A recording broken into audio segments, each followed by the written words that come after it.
Seja.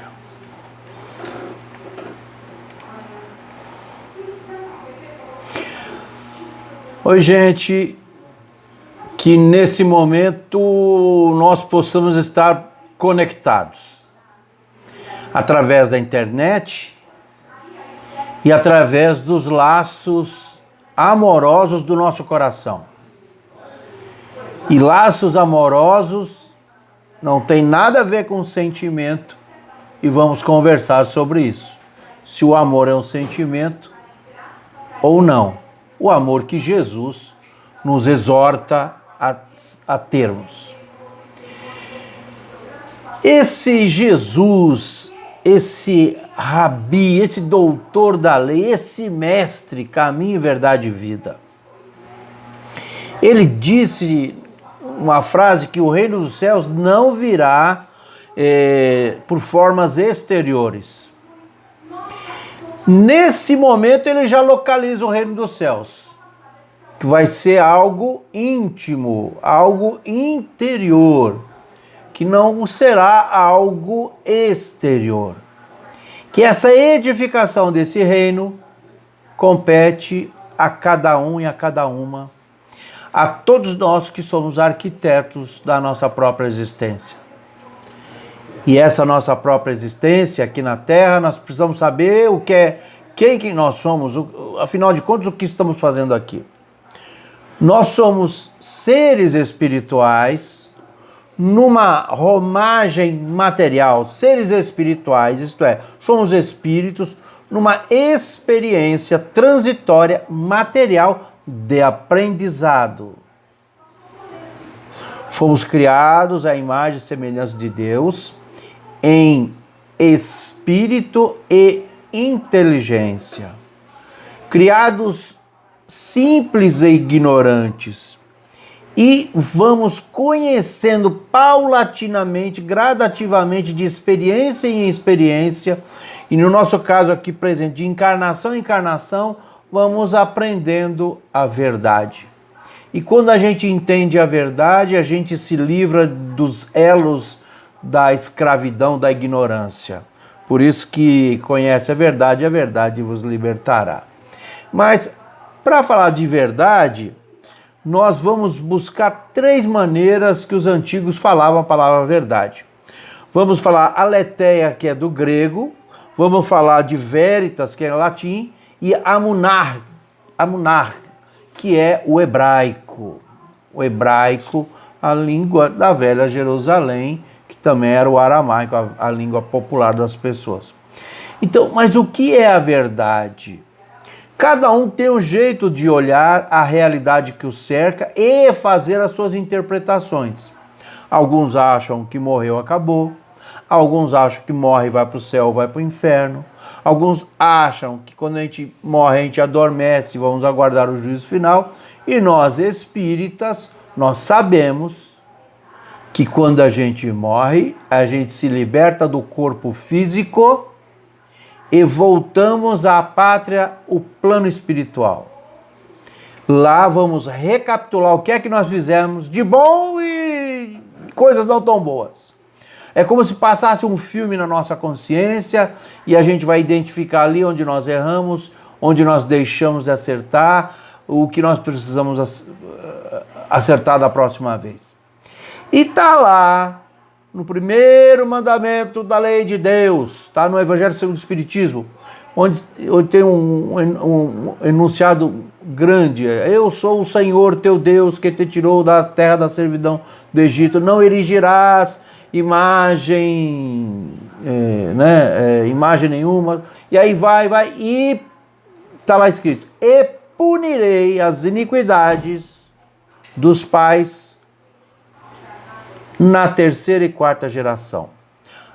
A maioria das traduções está lá até a 3ª e 4ª. O que é a 3ª e 4ª geração, senão o momento em que nós, já libertos da matéria, e vamos reencarnar no mesmo núcleo familiar.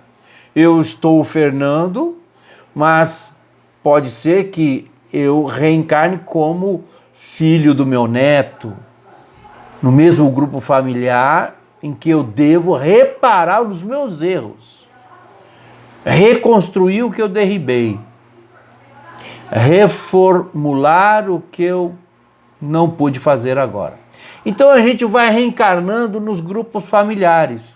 Quando a gente entende essa verdade, a gente entende que Deus é maravilhosamente bom e justo, infinitamente bom.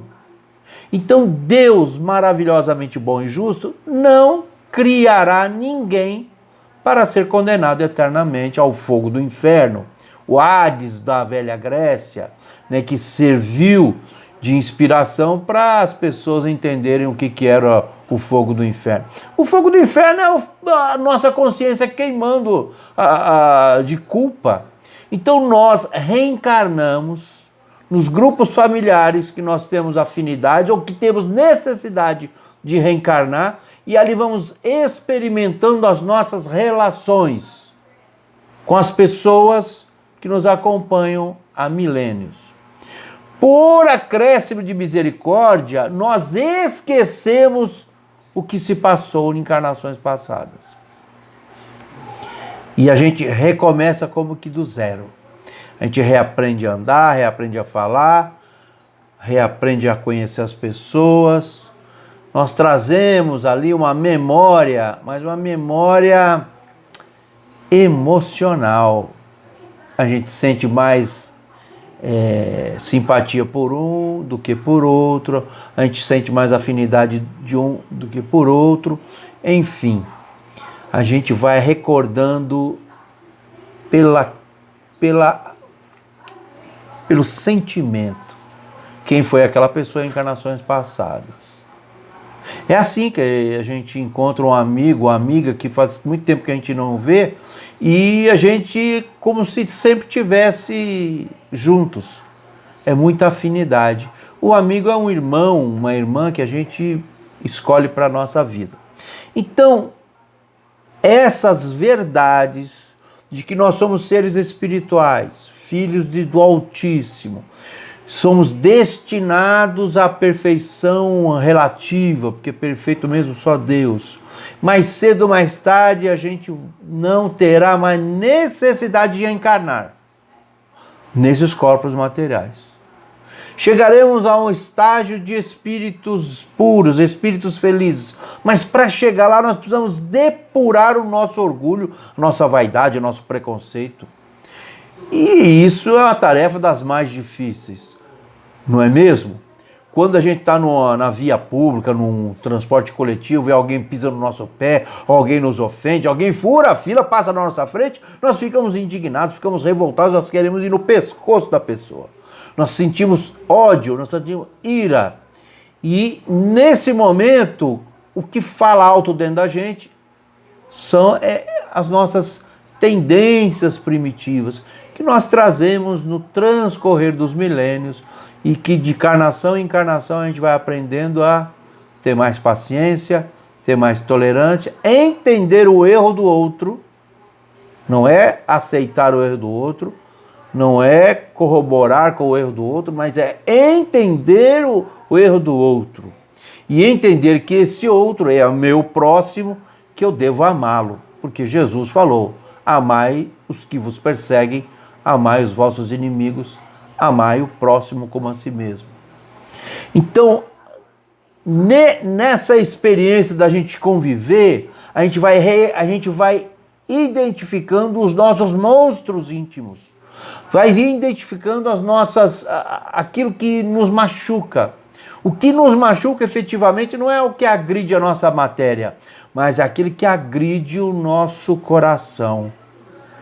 Uma ofensa, uma traição, um abandono, a gente se sente mal, a gente chora, a gente sofre.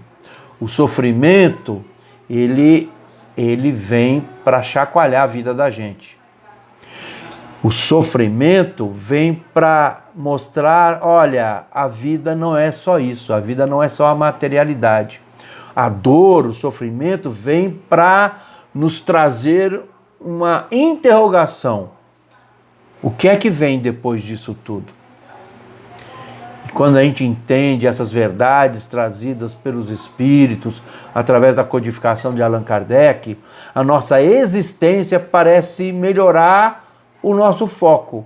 A gente começa a entender aquilo que realmente é importante. A gente começa a aprender que nem tudo vale a pena.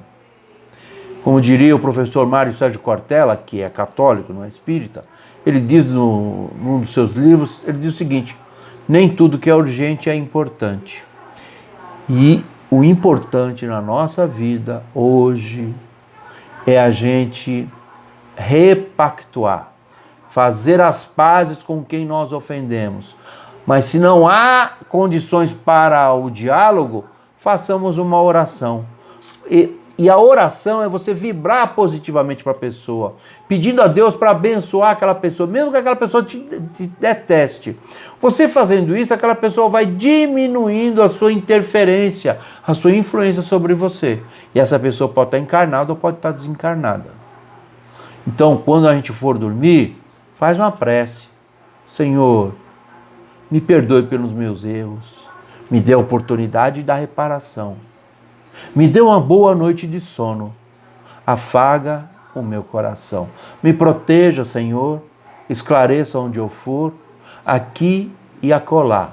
Que eu possa sempre o teu verbo amar, exercitar.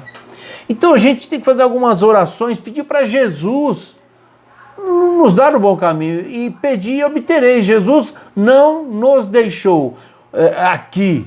Jesus não está lá sentado ao lado direito de Deus Pai Todo-Poderoso. Jesus está caminhando, Jesus está procurando, Jesus está ajudando todos os decaídos. Jesus está trabalhando em nosso benefício constantemente, dioturnamente. E ele coloca um anjo de guarda para cada um de nós, um guia protetor, um guia espiritual, que está ao nosso lado sempre, ligado telepaticamente, ligado pelas ondas do pensamento, nos sugerindo coisas boas para fazer. E vai do nosso livre-arbítrio fazer ou não. E esse nosso livre-arbítrio, ele que vai determinar as nossas escolhas. E uma das escolhas é a honestidade. Quero contar aqui uma história. Há muitos anos atrás, numa cidade, numa região remota da Índia, um regente, o Rajá, queria casar o seu filho, o príncipe. Para isso, ele convida todas as moças do reino para que participassem de uma seleção, de uma prova. E todas as moças foram com seus belos vestidos, menos uma, que era a filha da serva do palácio. E a filha da serva do palácio amava muito o príncipe, mas amava em segredo. E ela foi toda humilde, envergonhada da sua condição de humilde, de pobre. Mas o Rajá era um regente muito generoso e permitiu que ela participasse também, por que não? E para cada moça, e eram centenas de moças, o Rajá distribuiu uma semente e disse: daqui a 6 meses vocês deverão voltar com o resultado dessa semente. E a mais bela flor vai poder casar com o meu filho. Podem ir. Todas aquelas moças correram e colocaram as sementes do melhor vaso que puderam, com a melhor terra que encontraram, os melhores insumos, os melhores adubos, e aí foi. A filha da serva estava muito preocupada porque a semente que ela plantara num humilde vaso de barro não germinara. E ela deixava no sol, e ela colocava um pouco de água, e nada daquela semente germinar. Passaram-se os meses e nada. Chegou o dia da premiação. Todas aquelas moças retornaram para o grande salão do palácio do Rajá. Cada uma com seu vestido mais bonito, cada uma com um vaso com as flores mais bonitas que tinham. Menos a filha da serva do palácio, que estava com seu velho vestido roto e um vaso de barro sem flor nenhuma. Nesse momento, o Rajá começa a olhar todas as flores e, examinando atentamente todos os vasos e aquelas moças todas ali querendo casar com o príncipe, cada uma falando que a flor era mais bonita, tal. O Rajá levanta-se e anuncia a vencedora. A vencedora era a filha da serva do palácio. Houve um alarido enorme, um vozerio. Como que é isso? Ela não trouxe flor nenhuma? Onde já se viu essa pobre, essa moça? Não tem flor, não vale, não há algum erro. E o Rajá, então, justificou a sua escolha. Estou escolhendo ela porque a flor que ela nos trouxe é a mais bela flor. É a flor chamada verdade. E quero aqui anunciar que todas as sementes que eu distribuí para vocês eram sementes estéreis. A única que trouxe a flor verdadeira é a filha da serva, e ela vai agora adentrar o meu reino, fazendo parte da minha família. Pois bem, amigos, quantas vezes a gente se compara com as outras pessoas? Quantas vezes a gente se compara na nossa família, o nosso emprego, nossa roupa, e todas as vezes que a gente se comparar com outras pessoas, via de regra, a gente sempre se compara com gente que está melhor que a gente. Aí a gente sofre, a nossa autoestima fica rebaixada e a gente entra num círculo vicioso de depressão. Então, o reino dos céus não virá por formas exteriores. O reino dos céus virá através da mais bela flor que a gente puder cultivar em nosso coração. Mesmo quando a gente aparenta estar em prejuízo, mesmo quando aparentamos estar em desvantagem, sigamos com a nossa verdade e assumindo as consequências da nossa verdade. A nossa verdade, a verdade dos cristãos, é que nós devemos amar as pessoas independente daquilo que elas representam para a gente. E o amor que Jesus preconizou não é o amor filos, nem o amor eros, mas o amor ágape, que é aquele amor intenção, que é aquele amor comportamento, que é aquele amor decisão. Eu te amo. Posso nem gostar de você, mas eu te amo, e aí eu tenho que respeitar você. Porque o amor, ele transforma os muros em pontes. O amor cria elos e vínculos de diálogo, de afabilidade, vínculos de relacionamento. Que mesmo que você esteja numa situação de hostilidade com a pessoa, se você decide amar essa pessoa, não estou dizendo que você vai concordar com ela, mas se você decidir amar essa pessoa, você vai fazer as preces para essa pessoa, você vai inundar essa pessoa de energias boas e ela vai receber essa melhoria e ela vai melhorar. Quantas mães, quantos pais não fazem isso, não é mesmo?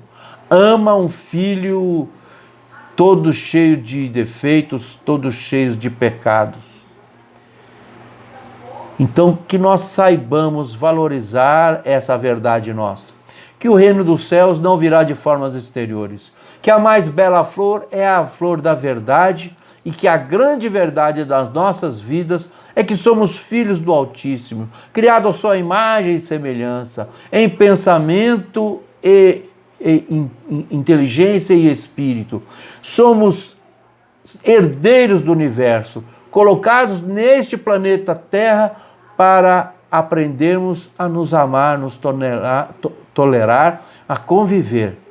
Convivência profícua, convivência boa. E essa é a verdade que nós trouxemos para hoje. Se você acha que o seu vaso está vazio, que as suas vestes estão diminutas, o reino dos céus não virá por formas exteriores. Deixa a tua luz brilhar hoje e sempre. Que assim seja.